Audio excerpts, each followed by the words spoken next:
Are you trying to understand why fixed rate mortgages aren't dropping like the prime rate of Canada? It's kind of like solving a mystery, I know, but by the end of this video, you'll understand what's really going on with fixed rates and whether there's any hope for them to come down and why fixed rates kind of suck right now. Hey everyone, welcome back to the channel. My name's Miles Noack of the Noack Mortgage Team, powered by Andy Mortgage, and today we're diving into a topic that keeps a lot of Canadians up at night: fixed rate mortgages. So what's really going on with them?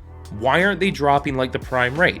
And most importantly, should you lock in now or wait for rates to plummet like they did in the good old days? Spoiler alert, it's not quite that simple. So grab yourself a coffee, sit back, and let's try and make some sense of this madness. And at the end of the video, I'm going to touch on why trying to time the market and time those fixed rates can really end up biting you in the backside. So the prime rate just got slashed by a 0.5 percentage point, with more cuts expected on the way and following a whole bunch of cuts beforehand, which is fantastic news for anyone with a variable rate mortgage.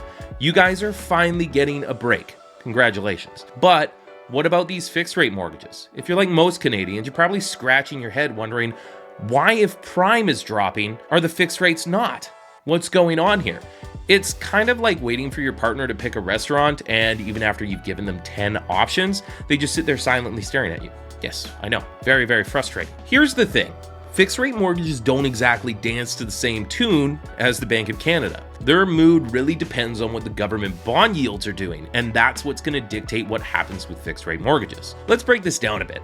When people buy bonds, they're essentially lending money to the government, and the yield in which they receive is basically the interest rate the government is paying on those funds. And that's going to be influenced by a whole bunch of different factors, such as inflation fears, economic stability, and even things like, I don't know, when the US decides to go on one of their roller coaster rides with their economy. And right now, the bond yields just haven't fallen the way that we hoped they would. The US plays a huge role here. It's the biggest economy in the world and sets a lot of trends for global markets. So if the US bond traders, or as some are calling them, bond vigilantes on Instagram and Twitter and all of this, decide they're not feeling optimistic, our Canadian bonds get dragged along for that ride.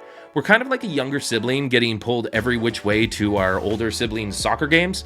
We really don't want to go, but we have absolutely no choice in that matter. Now, when we talk about bonds and what's going on with them, these things can be influenced by so many different things, such as conflicts in the Middle East, inflation, a large US deficit, and all these other things that are making bond traders hesitant to believe rates are going to drop anytime soon. When bond yields remain high, fixed mortgage rates tend to do the exact same. Okay, so where does that leave us? Are we going to see those dreamy sub 3% mortgage rates again? Honestly, unless we're heading to some kind of massive economic crisis, and I'm talking full-on end-of-the-world vibes like 2020 all over again, then no, we probably won't be seeing those rates anytime soon. And I know that's a bummer, but here's a silver lining. Variable rates are falling, and they're going to keep falling as the Bank of Canada keeps making cuts. If you're in a variable mortgage right now, you're in a pretty good spot. And if you're thinking about locking into a fixed rate, well, there is a sweet spot there somewhere between 3.5% and 4%. It's not the 2.49 or 1.89% glory days, but hey, it's a heck of a lot better than being stuck at 6% like some poor folks were through last year. So to recap, prime rate, it's dropping like it's hot. Fixed rates, taking their time, still up there, but might come down a bit eventually, just not to those dreamy numbers that we had a few years ago. The best move? If you're in a variable, enjoy that ride a little bit longer. And if you're thinking about locking in, look for one of those rates that's kind of between that 3.5% and 4% area, but don't expect miracles. Keep in mind that fixed rates are governed by the bond market, and believe it or not, the US election that's coming up has more to play on our fixed rates than the Bank of Canada actually does. Now, at the beginning of the video, I said I was going to touch on timing the market. And in order to do this, I'm going to use a very personal example. I'm going to use me. Generally speaking, when people talk about variable rate mortgages and fixed rate mortgages, everyone has this idea of trying to time the market. And just like anything, timing a market, whether it's for an investment, a mortgage, or buying a house, can really be challenging. Because when you try and time the market, it's the same as looking for a needle in a haystack. And what I mean by that is me and my wife missed our lock-in opportunity by 1 week. That is it. When we bought the house we're in now, we refinanced our existing house. We used that for down payment. We turned that into a rental, all these good things. And we took variable rate mortgages because at that point in time, it made the best sense to do so. And honestly, let's not kid ourselves. I sit right here on a regular basis looking at mortgage stuff. It's what I do for a living. It's what I enjoy doing. So I thought we were in a pretty good spot. And to be honest, maybe, yeah, I thought I might be able to time the market a little bit. So we rode that out for a bit. And eventually we went on a trip. It was our belated honeymoon that we didn't get to take when we got married.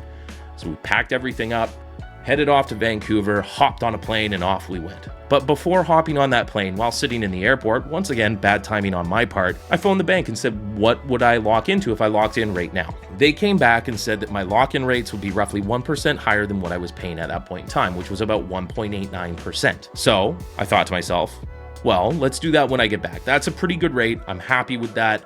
I'm in an airport. I'll call you guys in 2 weeks when I get home. Now, the funny thing that happened, I don't know about you, but when I went away on my honeymoon, I put a rule on myself. I wasn't checking my emails. I had reached out to clients. I had passed everything that needed to be passed off to people I trusted. And if I had checked, I would have seen an email that came in 1 week into the trip saying, hey, have you seen what's going on? Unfortunately, I didn't see that until I got home an extra week later.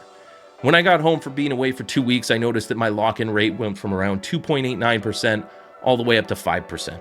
And that was the time in which I knew that me and my wife had missed the ability to time that market and that we were going to have to ride these interest rates all the way up and then all the way back down. And the reason I bring up this story, like I said, I sit here every single day, right here working on mortgages for customers, and I couldn't time the market. Now, I'm not saying don't try.